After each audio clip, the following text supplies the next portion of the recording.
1,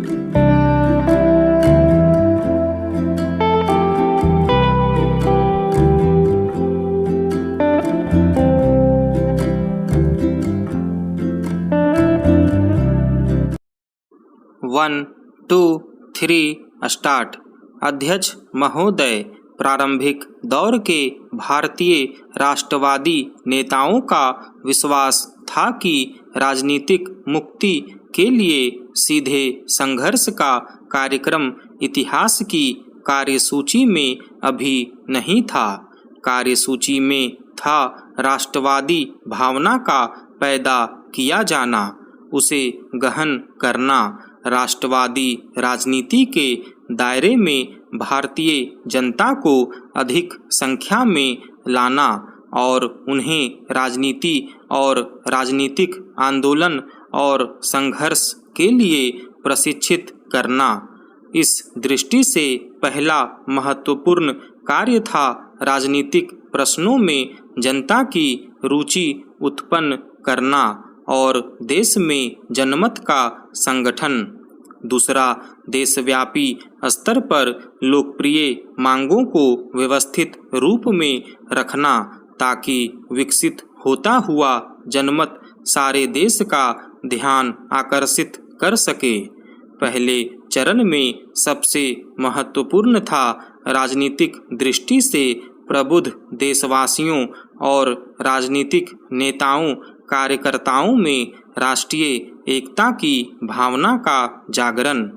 प्रारंभिक दौर के राष्ट्रवादी इस तथ्य के प्रति पूर्णतया सतर्क थे कि भारत निर्माण की प्रक्रिया में है।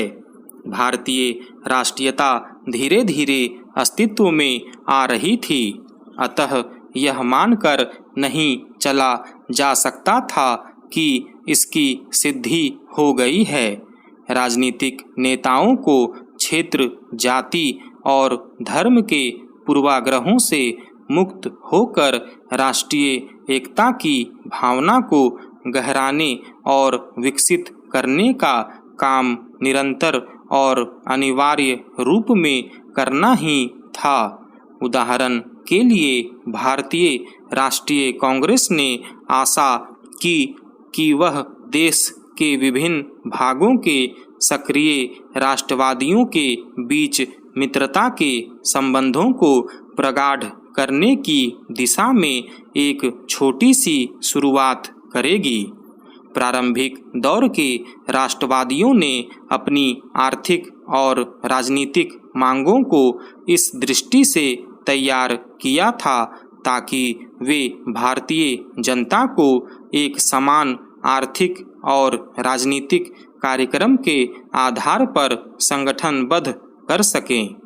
संभवतया प्रारंभिक दौर के राष्ट्रवादियों को सबसे महत्वपूर्ण राजनीतिक काम उनका साम्राज्यवाद का आर्थिक विवेचन था।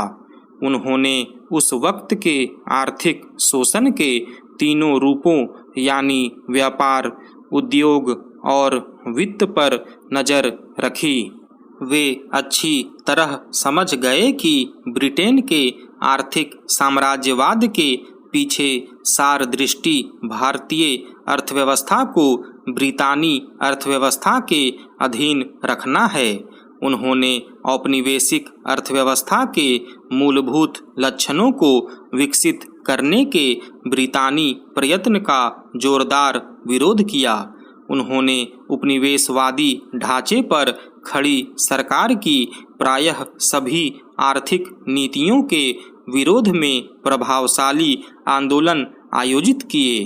अलावा इसके उन्होंने आर्थिक जीवन के प्रत्येक क्षेत्र में यह पैरवी की कि भारत पर ब्रिटेन की आर्थिक अधीनस्थता कम की जाए, यहाँ तक कि उसे समाप्त कर दिया जाए।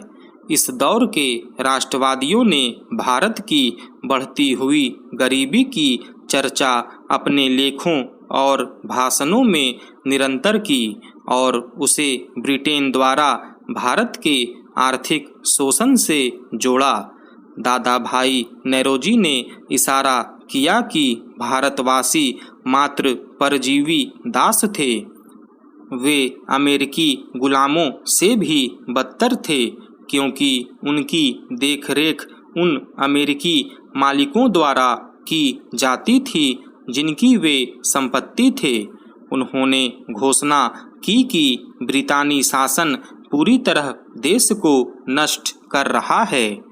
अध्यक्ष महोदय, इन राष्ट्रवादियों ने परंपरागत हस्तशिल्प उद्योग के विनाश और आधुनिक उद्योगों के विकास को बाधित करने वाली सरकार की आर्थिक नीतियों की निंदा की।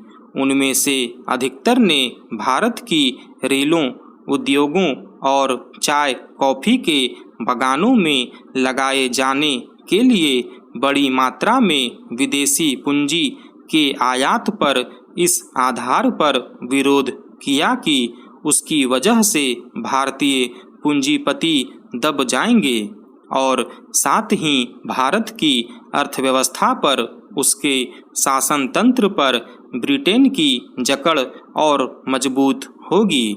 उन्हें यकीन था कि विदेशी पूंजी के निवेश ने न केवल वर्तमान बल्कि भावी पीढ़ियों के लिए भी एक गंभीर आर्थिक और राजनीतिक खतरा पैदा कर दिया। उन्होंने विदेशी पूंजी को देश से बाहर रखने के लिए सक्रिय प्रशासनिक कदम उठाने की मांग की। गरीबी को दूर करने के मुख्य उपाय के रूप में प्रारंभिक दौर के इन राष्ट्रवादियों ने भारतीय जीवन के हर क्षेत्र को आधुनिक बनाने और ख़ास तौर पर आधुनिक उद्योगों को विकसित करने का सुझाव दिया।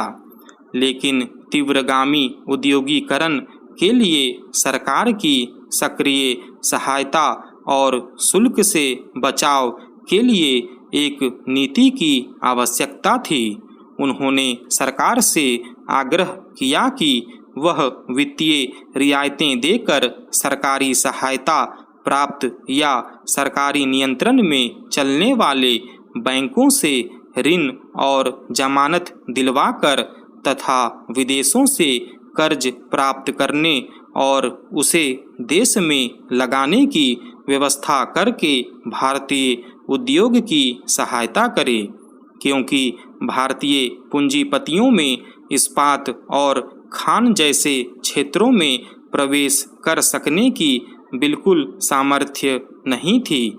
लेकिन औद्योगिक विकास के लिए यह आवश्यक था। अतः सरकार अपनी पूंजी लगाकर उस क्षेत्र के उद्योग को बढ़ावा दे। औद्योगिक व्यापारिक सूचनाओं के एकत्रण और प्रसारण तथा तकनीकी शिक्षा को आगे बढ़ाने की व्यवस्था करे। भारतीय उद्योगों को बढ़ावा देने की दृष्टि से उन राष्ट्रवादियों ने माध्यम के रूप में स्वदेशी के विचार को भी प्रचारित किया। सन 1877 के शाही दरबार में गणेश वासुदेव जोशी हाथ की बुनी विशुद्ध खादी की पोशाक में उपस्थित हुए थे। सन 1896 में महाराष्ट्र में एक प्रभावशाली स्वदेशी आंदोलन आयोजित किया गया था, जिसमें छात्रों ने खुलेआम विदेशी कपड़ों की होली जलाई। राष्ट्रवादियों ने सन 1875 से 1880 के बीच आयात पर शुल्क खत्म करने और सन 1894 से 96 में रुई पर आबकारी कर लगा देने के लिए विरोध अखिल भारतीय स्तर पर सशक्त आंदोलन चलाया। इस आंदोलन ने पूरे देश में राष्ट्रीयता की भावना को उभारने और ब्रितानी शासन के वास्तविक लक्ष्यों और उद्देश्यों की जानकारी देने में एक बड़ी भूमिका निभाई। 28 जनवरी 1896 को पूना के केसरी ने लिखा, निश्चय ही भारत को एक विस्तृत चारागाह समझा जाता है जो मात्र यूरोपियों के चरने के लिए आरक्षित है। भारतीय राष्ट्रीय कांग्रेस के एक भूतपूर्व अध्यक्ष ने विधानमंडल में सन 1896 में कहा, गो भारत ब्रितानी सत्ता की शक्तिशाली बाहों में विदेशी खतरे से सुरक्षित है। स्टॉप।